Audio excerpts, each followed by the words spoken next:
Moment here where Picard says, I know how much your word means. And I thought that was pretty great. And one thing I'll bring up is how great it is that, Picard's talking about temptation and just the themes of that. And I really think that Q is very much a demonic type guy. As I was watching this, I was just completely amazed at how the Q operated so much like a deceiving demon, very much so like Luciferian, as far as manipulating humanity and that sort of thing. I thought that was really, really, really cool, that observation that I realized for the first time.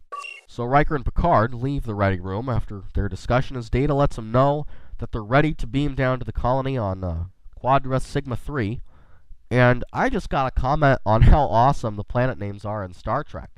And I remember as a young kid, before Star Trek came along, it was Star Wars. And then it was both, of course, and still is to this day. Star Trek taking the center stage, of course, nowadays. But in Star Wars, I was used to the planet names always being just one thing, like Hoth, Tatooine. But in Star Trek, you've got Quadra Sigma 3, or Vega 4, or Altair 4, whatever.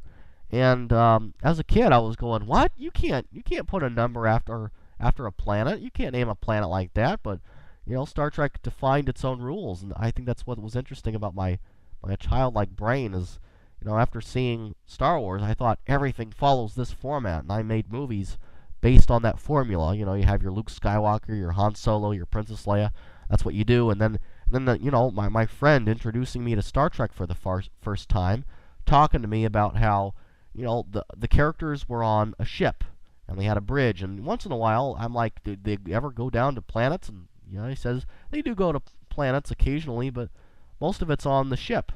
And I'm going, well, that sounds kind of boring if they're on the ship for the whole time. But once I started getting them VHSs, man, it came alive for me, and it defined its own world. So just a little minor thing there. I think planet names in Star Trek are pretty darn cool.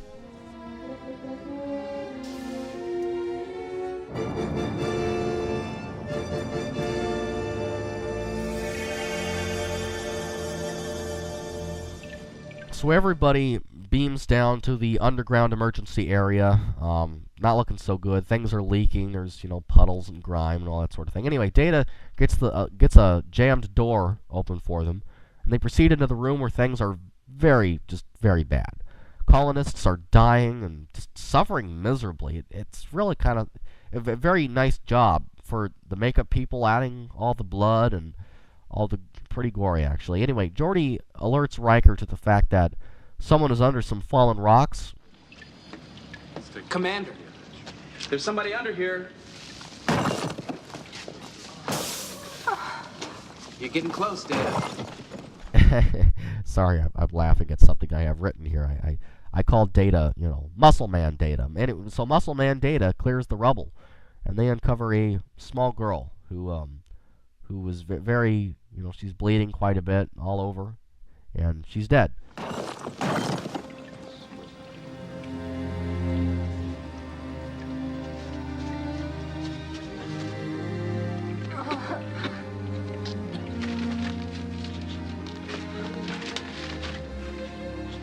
It's too late.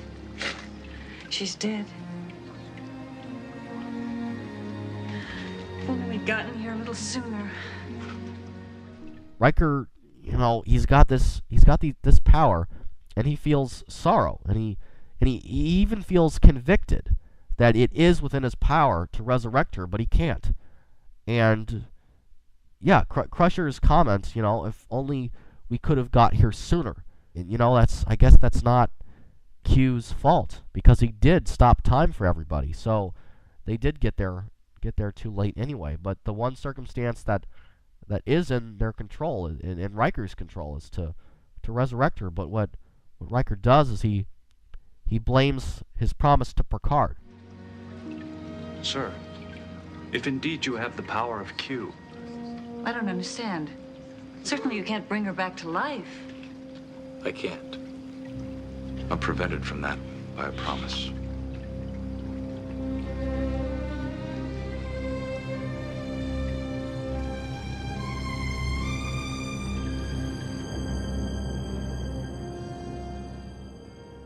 think that kicked something off in Riker's mind from then on, which is very interesting, and that's coming up here. I should have never made that agreement with you. I could have saved that child. You were right not to try. Once you became accustomed to that power, number one. When I used it before, what happened? I saved most of our bridge crew. And when you grow to like it too much? So as Riker's back on the bridge with Picard, Riker communicates that he regrets making the agreement with him. And, you know, I could have saved that child's life, but because I made that promise with you, I can't. And Riker begins to develop an arrogance at this point that he has found in his power. You know, Picard's like, listen, Riker, I'm busy right now. I'm prepared to discuss all of what this new power means. And then Riker just sort of storms off the bridge while Picard's in mid-sentence. As soon as it's convenient, Captain. I want a meeting with you and your bridge staff. As soon as we are secure of this rescue operation, I'll discuss all of this new power.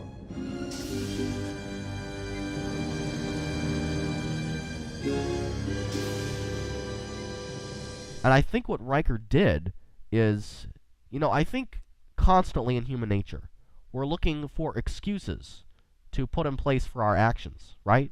And I think what Riker did here, he jumped a huge gap from, you know, talking with Picard in his ready room and making promises and, you know, we want to handle this delicately. This is a big deal.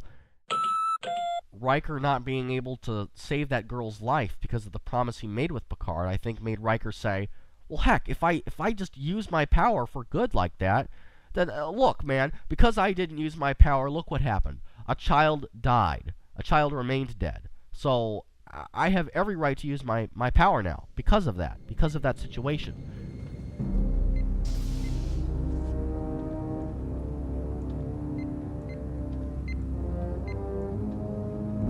We can confer here on the bridge if no one has any Your objection. bridge will be fine, since I've called the entire staff.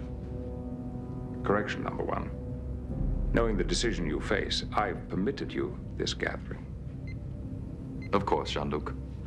So several minutes later, Riker comes back on the bridge and he suggests that they can confer there, and instead of being in the briefing room. And I suspect that was just because some janitor spilled coffee everywhere when they were about to, well, you know, somebody maybe made a mistake and forgot that they were shooting in the briefing room that day, not on the bridge, but they already had all the cameras set up on the bridge, and so they filmed it there. I doubt that's what happened, but because they just wanted it to be on the bridge because that's the central location of the show. But just sort of a funny idea of mine. You wonder how much of that there really is, how much of trying to save things that weren't originally intended, making things up on set and such. Improvisation, baby. So Picard here is sort of treating Riker on a leash, right? And Riker strikes a chord back in Picard by addressing him as Jean-Luc. And Picard certainly points that out. And then the Crushers enter the bridge. Wesley, this meeting is not for you. Why not, sir? You helped make me a bridge officer. Acting ensign. All right, he stays. Because I've been given unusual powers, I am not suddenly a monster. Except for these abilities, and I don't yet know how far they go, I'm the same William T. Riker you've always known. Well, everyone still looks uncomfortable. Perhaps they're all remembering that old saying, power corrupts.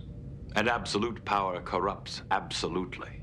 Do you believe I haven't thought of that, Jean-Luc? And have you noticed how you and I are now on a first-name basis? And then Riker begins his speech, where everything is sort of revolving around him at this point.